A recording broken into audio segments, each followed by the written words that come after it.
Greetings, everybody, and welcome to a new Star Wars video here on the Media Files. So, last time I had talked about the Clone Wars, and with that was the only movie we really got for, if you want to call it a movie. As far as anything that was released theatrically, but so after that, we had no idea that this would happen.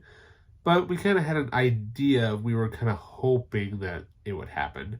As, what can we say? After so many years of unthinking, Lucas finally decided that he was going to finally do his sequel trilogy. Yep, he waited once again in between, the prequel trilogy and the new trilogy. He waited for technology to kind of catch up to capture whatever it was he was imagining of. And then he decided, hey, I'm just getting kind of too old for this, so I'm going to retire. So I'll sell it to Disney because Disney basically did, they did Star Tours. And on top of that, they even did the really awesome Indiana Jones Stunt Spectacular show. But not only that, though, they also do lots of really great educational stuff along with their characters as well, which is what Lucas kind of likes to do during his off time, especially during his younger years. So come around, 2013, we keep hearing rumors that there might be another Star Wars movie in the works. We found out there would be 3. Yep, the sequel trilogy was on its way, and we had no idea where we would get with the story.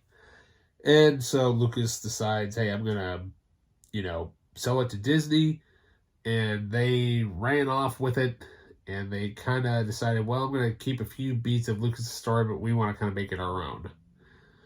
Okay. So, a few years later, come down, Disney wants to do a summer release, because that's kind of what the Star Wars movies were kind of released. They're like, well, what can I say? The visual effects aren't done yet. We need a little more time. We think Christmas would be a really, really good hit point because A, all the kids are out of school by then, and B, we need something for the holiday season. Okay. December 15th, 2015, the world finally got Star Wars The Force Awakens. It finally happened. We finally had Episode 7, what we would see happen after Return of the Jedi. So the film basically takes place 30 years after Jedi, and we have a whole new cast of characters, as well as some returning iconic characters that we all know and love. So, now this is just the DVD version. I do have it also on Blu-ray, but, for the completist in me, since I've had all the original movies on DVD, I figured, hey, why not just also complete the DVD collection as well? Now, there's really no bonus features on here, as pretty much DVDs kind of are nowadays. They kind of tend to fit more of the movie and don't really bother dealing with the other stuff because they don't want to either deal with it or because Blu-ray obviously holds a lot more data. So with this movie, they announced that J.J. Abrams was going to direct it, which was cool because he didn't think he was ever going to do a Star Wars movie. That's why he did the 2 Star Trek movies, Into Darkness and Star Trek 2009 reboot. Thankfully, he did do a Star Wars movie. But also, the cool thing is that they brought back another Star Wars alumni, Lawrence Kasdan, who was the writer on Empire Strikes Back, to help write this movie because he knows Han Solo so well. That's mainly why.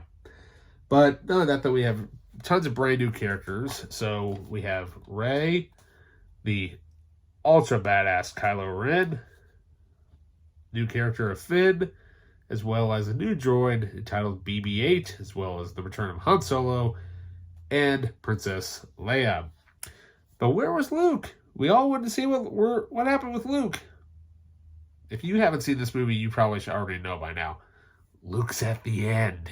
Spoiler. In other words, oh, he's right there on the back. So yeah, that and I tell you what, when the teaser came out, that was awesome. Everybody was all psyched. And then they released a trailer beforehand, and they used this really awesome rendition of the Princess Leia theme, which goes right into the Force theme with the typical trailer music that we have now, type of thing. And I'm like, finally, it was awesome. Oh, and then on top of that, I forgot this was in here. We have Star Killer Base, aka the Death Star 3. That's literally what it is. But overall, this movie was awesome. I remember seeing it in theaters. I just lost it. When I got to see this in theaters, like a bunch of our diehard fans. And the story was really, really well done. A little dark in a few scenes, but I'm like, sweet, because we kind of wanted a little more adult Star Wars anyways. But, what can we say? This would kind of become a trend with posters, too, also in the near future. You got red on one side, you got blue on the other. You got other posters that are like that. But yeah, overall, it was great to see the return of Han Solo and Carrie Fisher, the original gang, all back together in a brand new adventure. And overall, hey, what can I say? It made a bunch of money. So they decided, hey, yes, we already have this trilogy already planned, but why don't we do a few spinoffs? Do some stuff besides these characters, because that's kind of what a lot of people are asking us to do. It's not just about Luke, Leia, and everybody else, but, Star Wars is so huge and so vast. Why don't we try to tell something, that's kind of out of the norm, more of like a military movie? Yep, we're going to talk about that movie next on the Media Files. See you then.